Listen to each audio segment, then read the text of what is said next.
எடப்பாடியார் அவர்கள் தமிழகமெங்கும் சூறாவளி சுற்றுப்பயணம் செய்து கொண்டிருக்கிறார். மக்கள் அலைகடலென திரண்டு வந்து கொண்டிருக்கிறார்கள். நாங்கள் ரொம்ப நாளாச்சு, 53 ஆண்டுகள் ஆகிறது அதிமுக தொடங்கி. புரட்சி தலைவர் எம்ஜிஆருடைய காலத்திலே தான் கை குழந்தையோடு சகோதரிகள் தலைவரை பார்க்க வருவார்கள். அந்த காலம் திரும்பி இருக்கிறது. கை குழந்தையோடு தாய்மார்களை இன்றைக்கு எடப்பாடியாருடைய நிகழ்ச்சிகளிலே பார்க்கிறோம் என்று சொன்னால், எடப்பாடியார் அவர்கள் முதலமைச்சராக வர வேண்டும் என்று தமிழ்நாட்டு மக்கள்கள் அத்தனை பேர் முடிவெடுத்து விட்டார்.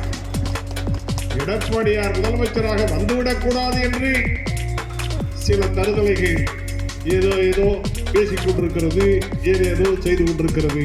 அதை பற்றி கவலைப்படாதீர்கள். நான் கேட்கிற ஒன்றே ஒன்றுதான். நம்முடைய காலிலே ஒரு புறையோடி போச்சு. புறையோடி போன கால டாக்டர் என்ன சொல்றாரு? இதுக்கு மேல காப்பாற்றணும்னா அது வரைக்கும் வெட்டி போட்டிருக்கிறார். அது போல இன்றைக்கு எடப்பாடியார் புறையோடி போனவர்களை வெட்டி போட்டிருக்கிறார்.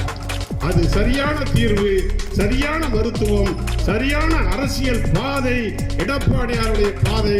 எடப்பாடியாரை முதலமைச்சராக்குவோம் என்று இந்த பேரறிஞர் பெருந்தகை அண்ணாவுடைய 117வது ஆண்டு பிறந்த நாளிலே சூளுரை ஏற்போம் என்பதை நான் உங்களிடத்திலே தெரிவித்து முடிக்கிறேன். நன்றி.